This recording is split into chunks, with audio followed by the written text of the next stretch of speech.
promoted.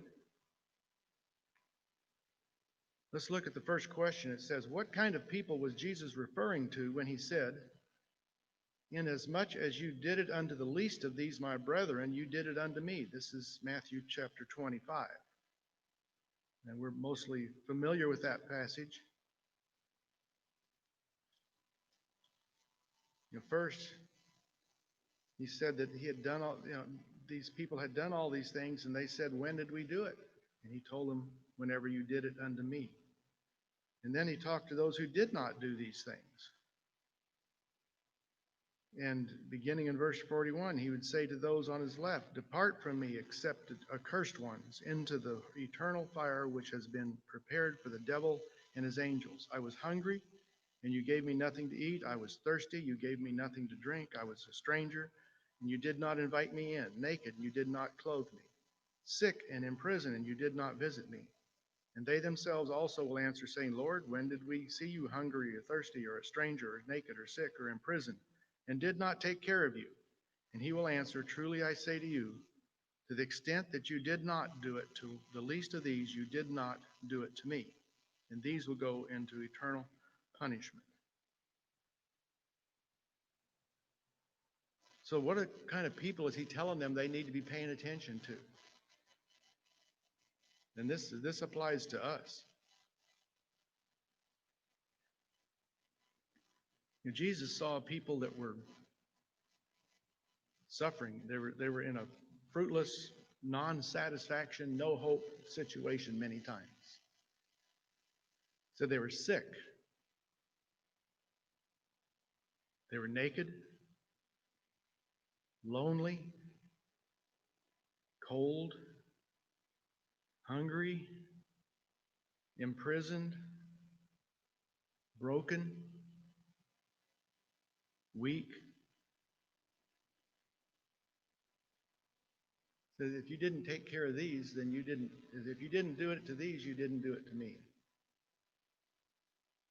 And this needs to soak in. We need to be mindful of these things, that we are mindful of those that need our assistance, and mindful of those in all these different situations. That and look at that.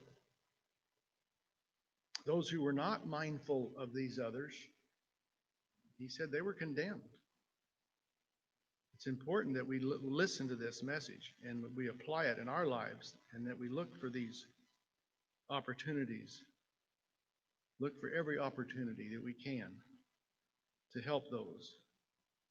So when it comes to us reaching out, so many times I think we're looking for the person that's already halfway there as a Christian maybe, and we think we can convert them. They're already living a good life. They're pretty good people. They have pretty good morals. And so we think, well, there's a really good opportunity. That person is already on the way to becoming what Christ wants us to be. Sadly, in my experience, sometimes those are the most difficult to convert. They're content in where they are. But those that are downtrodden, those that are in the most need, those are the ones that you can reach a hand to, and they will take your hand because they're looking for help. They're looking for someone to encourage them. They're looking for us to be the ones who offer encouragement and offer help to those people. Then along the same line, if you look at question number 2, it says, notice the type of people that Jesus reached out and touched for healing and forgiveness. And so most of these passages are in Matthew. It's easy just to follow through the book of Matthew and find these. But the first one was in Matthew chapter 8. And most of these are very familiar, verses 2 and 3. Behold, a leper came to him and bowed down to him, saying, Lord, if you are willing, you can make me clean. And he stretched out his hand and touched him, saying, I am willing, be cleaned. And immediately his leprosy was cleansed. We don't have that today. Everything I've seen and heard about leprosy, I would probably want to avoid them at all cost. Jesus didn't avoid them. Jesus reached out and helped and healed this person, a leper. And then, what could be worse than that? He reached out again in chapter 8, verse 28. When he had come to the other side into the country of the Gadarenes, two men who were demon-possessed met him as they were coming out of the tombs. They were so exceedingly violent that no one could pass by that road. And behold, they cried out, What do we have to do with you, Son of God? Have you come here to torment us before the time? Now there was a distance from them a herd of many swine feeding, and the demons began to entreat him, saying, If you go to cast us out, send us into the herd of swine. And he said to them, Begone. They came out, went into the swine, and behold, the whole herd rushed down the steep bank into the sea and perished into the waters. Demon possessed. Again, this isn't something we see much today, but these are really severely handicapped, severely demoralized, people that are just really at the bottom of anything possible in their lives. But Jesus is reaching out to these people. And then in Matthew 9, and beginning in verse 2, there's the paralytic. And behold, they were bringing to him a paralytic lying on a bed. And Jesus, seeing their faith, said to the paralytic, Take courage, my son, your sins are forgiven.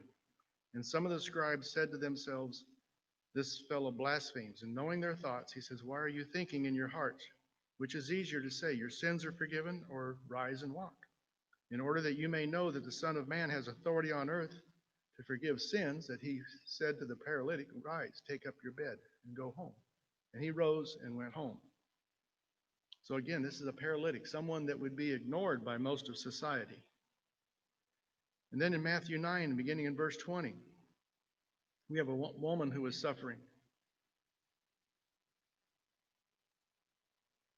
A woman who had been suffering from hemorrhages for 12 years came up behind him and touched the fringe of his cloak. She was saying to herself, If I only touch his garment, I will get well. And Jesus turned and seeing her, Daughter, take courage, your faith has made you well. And at once the woman was made well. So this is a woman who is suffering from a hemorrhage or some kind of bleeding situation. In Matthew 9, again, beginning in verse 27, as we go through all these healings that he is doing.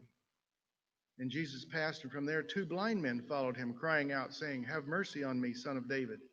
And after he had come into the house, the blind man came up to him, and Jesus said, Do you believe that I am able to do this? And they said, Yes, Lord. And he touched their eyes, saying, Be it done to you according to your faith. And their eyes were opened, and Jesus warned them, saying, See here, let no one know about it. So again, now we're talking about blind men. These are handicapped, injured people that sometimes we tend to avoid. And then lastly, let's look at John chapter 8.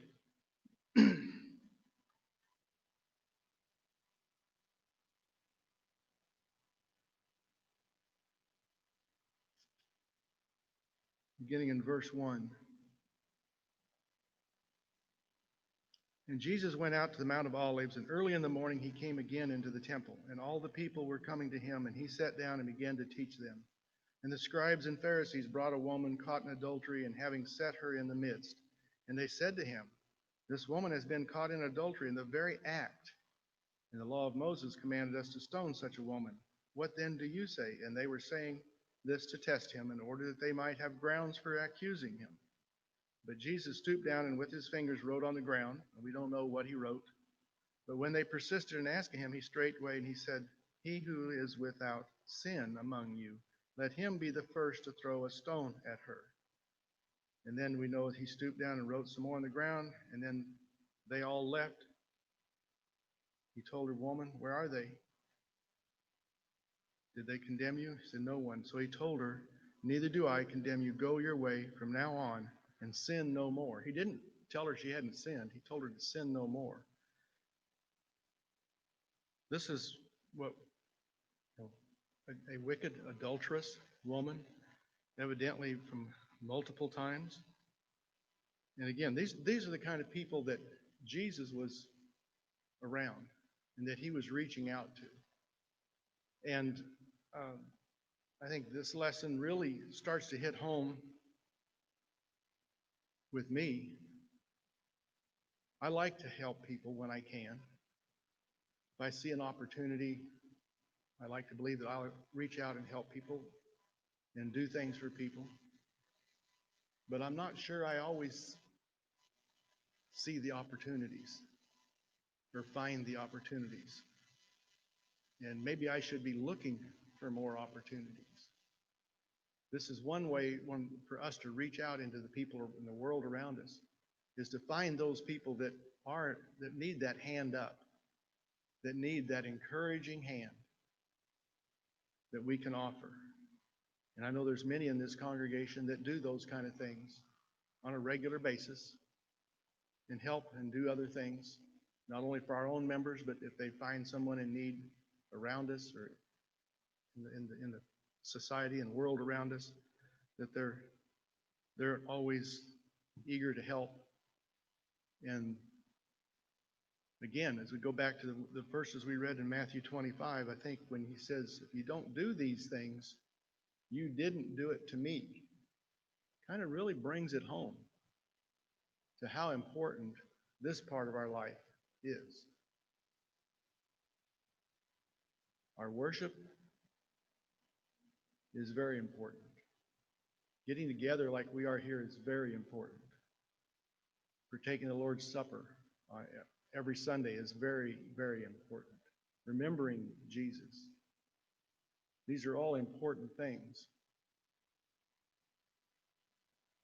We need to make sure we're not leaving out some other important things that we need to do.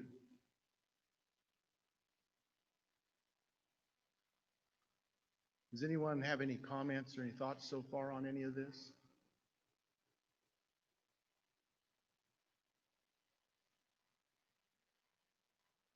It's real quiet in here today.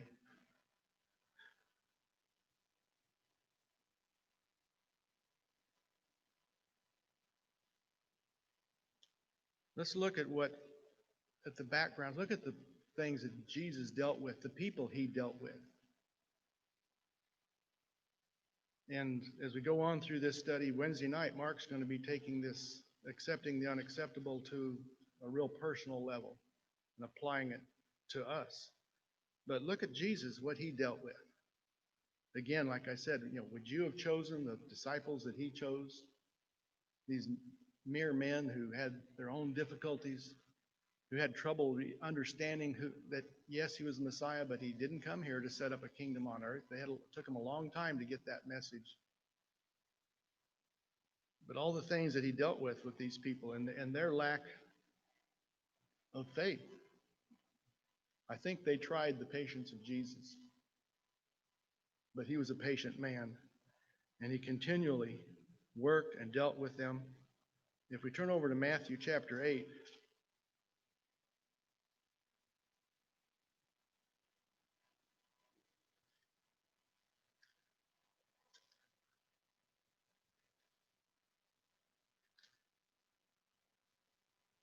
beginning in verse 24, we have one of these instances where they showed a lack of faith. Verse 23, when he got in the boat, his disciples followed him. And behold, there arose a great storm in the sea, so that the boat was covered with the waves. But he himself was asleep. And they came to him, and they awoke him, saying, Save us, Lord, we are perishing. So at least they recognized that he could do something about it. And he said to them, Why are you timid, you men of little faith? And he arose and rebuked the winds and the sea, and it became perfectly calm. And they marveled about this. So even though they had already just started out their discipleship, they had an instance here where they were not quite as faithful as they might have been. Let's look at Matthew 14. beginning in verse 27.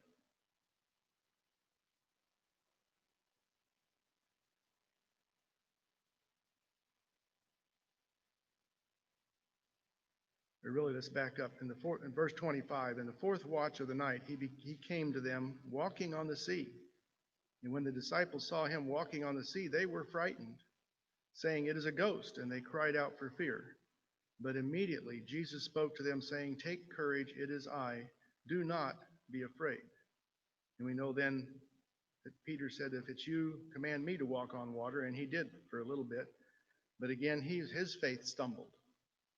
So, Jesus is seeing these people that he's recruited, that they're lacking in faith, but they're learning, I believe, as each time goes on. Look at Matthew chapter 16.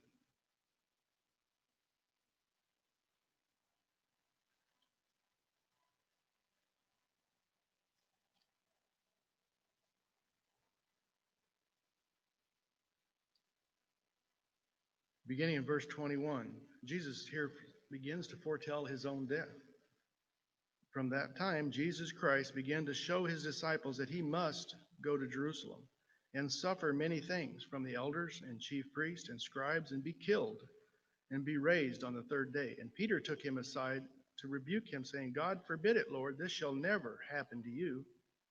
And he turned and said to Peter, "Get behind me, Satan. You are a stumbling block to me. You are not setting your mind on God's interest, but man's." So again, these are men trying to understand, but they're struggling. These are just men like us. But they're struggling with what Jesus is telling them. They're having trouble believing that he's going to die, he's going to be killed. In Matthew chapter 17, in verse 4, we know that Moses, Elijah appeared to them, talking with him. And Peter answered and said to Jesus, It is good for us to be here. If you wish, let us make 3 tabernacles, one for you, one for Moses, and one for Elijah." And then while he was still speaking, a bright cloud overshadowed them, and behold, a voice came out of the cloud, "This is my beloved Son, in whom I am well pleased. Listen to him." So again, Peter's reprimanded here. He got a little anxious. He's wanting to put Moses and Elijah on equality with Jesus, the Messiah. But he was corrected. Again, this is something that these are just men who have trouble understanding sometimes, have trouble following what Jesus is telling them and teaching them. But he doesn't give up on them. He doesn't quit. He still keeps working with them. In Matthew 20, excuse me, in verse 20, the mother of the sons of Zebedee came to him with her sons, bowing and making a request. And he said to her, "What do you want?" She said to him, "Command that in your kingdom these 2 sons of mine might sit, one on your right and one on your left." But Jesus answered and said, "You do not know what you are asking. Are you able to drink the cup that I am about to drink?" And they said to him, "We are able." He said, "My cup you shall drink, but to sit on my right and on my left, that is not mine to give. It is for those for whom it has been prepared by my Father." So again, now they've been with Jesus quite a while, and again, just being mortal men, Jesus kind of kept James and John as special in some ways. But now they're trying to elevate themselves. They think they're special enough. They need to request that they can be on the right hand and the left hand of the throne in heaven. So they are asking too much. They're getting a little bit of a big head, you might say, as things are progressing.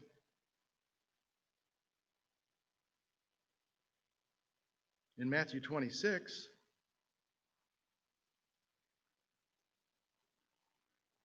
verse 14, we find about Judas, that one of the 12 named Judas Iscariot went to the chief priest and said, "What are you willing to give me to deliver him up to you?" And they weighed out to him 30 pieces of silver. And from then on, he began looking for a good opportunity to betray him. Again, this was part of prophecy, but knowing the mind and the covetousness of Judas, Jesus still chose him to be one of his disciples. And I really believe Judas had every opportunity to do right, but he chose to do wrong. Then we know about Peter in Matthew chapter 26, beginning verse 33. Another story we're very familiar with. Peter, after Jesus had spoken, Peter answered and said, "Even though all may fall away because of you, I will never fall away." And Jesus said to him, "Truly I say to you, that this very night, before a cock crows, you will deny me 3 times." And Peter said, "Even if I have to die with you, I will not deny you." All the disciples said the same things too. And we know the story, how someone spoke to, they said, ask Peter if he was one of the disciples, and he said, "No, I wasn't." And he denied that 3 times that he was a disciple of Jesus. After he had made such a great affirmation of what he believed and what he could do, he found that he couldn't live up to it.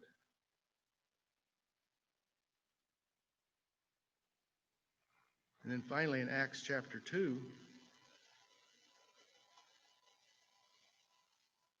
we find that the people are amazed because these are just ordinary men from Galilee that Jesus chose.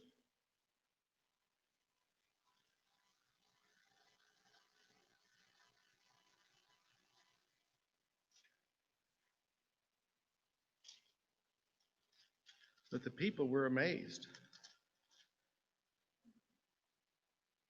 that they were speaking in tongues.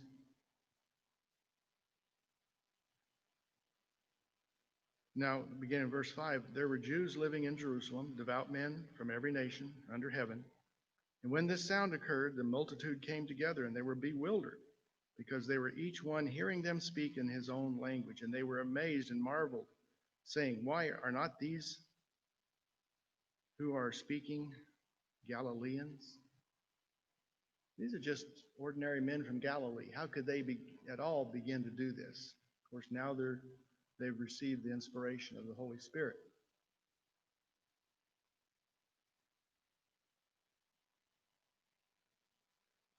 But the point of all of this is that Jesus chose ordinary men. And it should give us hope, because we're just ordinary men. And we're not perfect. And we won't do everything right. I will mess up time to time, say something I shouldn't, get like Peter and get too ambitious in what I'm saying. But we need to remember that we are people that in the eyes of God are acceptable to him.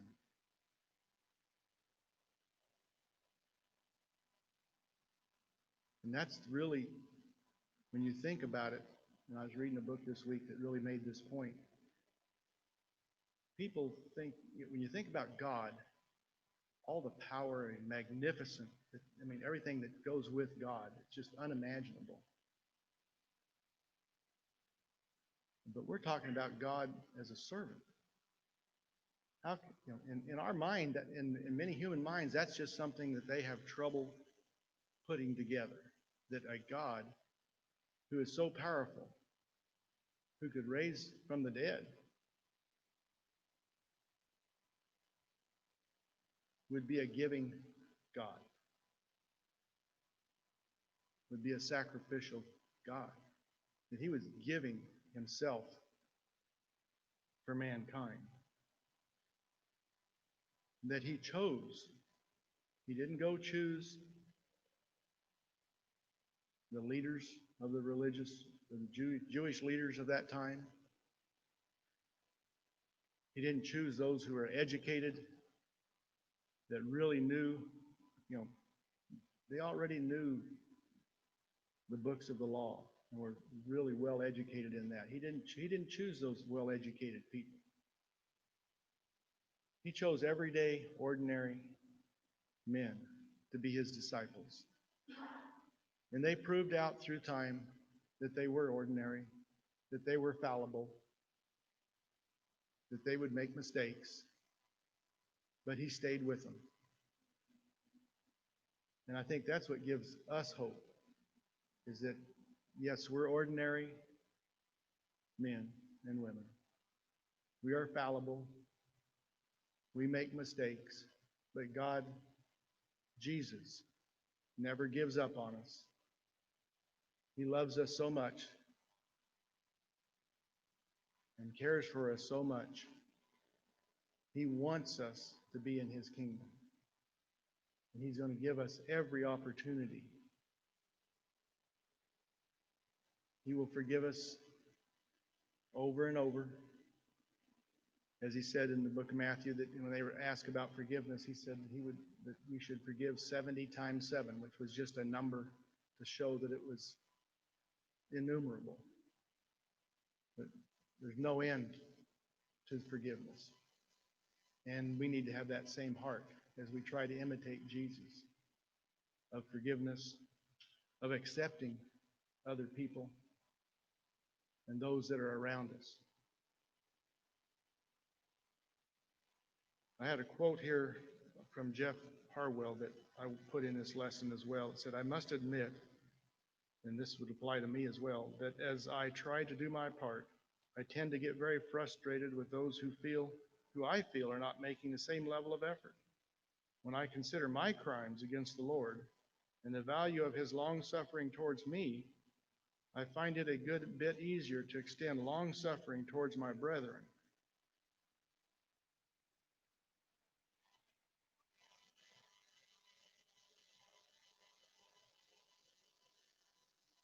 The important thing of this study is that we are measuring ourselves against Christ. We can never attain the level of servitude that Christ has, but we want to be a servant like Jesus.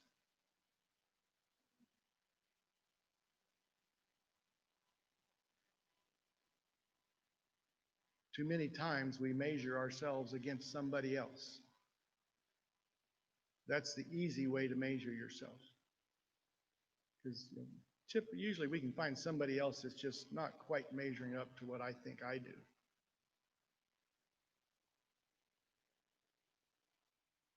But that's not how we measure ourselves.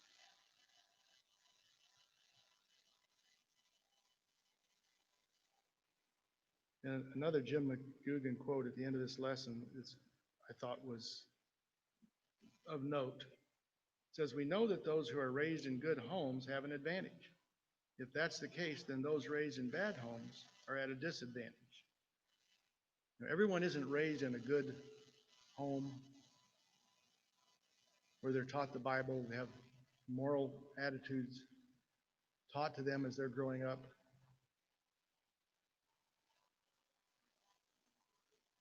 But I believe most people, even if they've grown up untaught,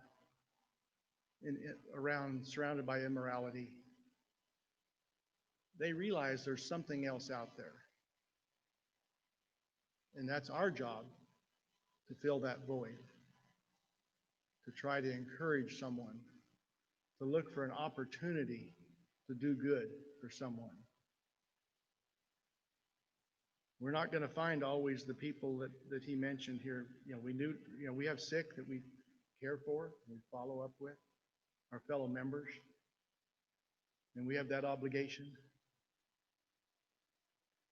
But I don't think that he's only talking about members of the church. I think he's talking about everyone around us. Those who are naked, those who need clothing, those who don't have a coat for the winter. Those that are just lonely, they don't have anyone. They need someone to talk to, someone to encourage them. They're cold, they're hungry. And in today's world, and I myself sometimes get a bit jaded with some of these panhandlers that I don't necessarily believe they need what they're asking for, but how would I know? We need to not be afraid to help others. The imprisoned. That's a that's a hard one. Now we know at this time there might have been Christians that got imprisoned and they went and visited and helped them, but Paul was eventually imprisoned. I don't think we think about those that are imprisoned, how we can reach out to them. And then he talks about the broken, the weak. I mean, everything he's describing here is what we would consider the lowest caste of society. But he's telling us that we need to be able to reach out and help and encourage those kind of people because we're all in the same boat. We have all sinned and fallen short of the glory of God.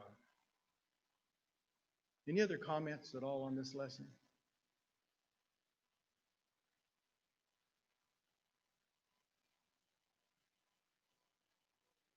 Well, we're just about out of time. I'm going to go ahead and close. I appreciate your attention. Thank you.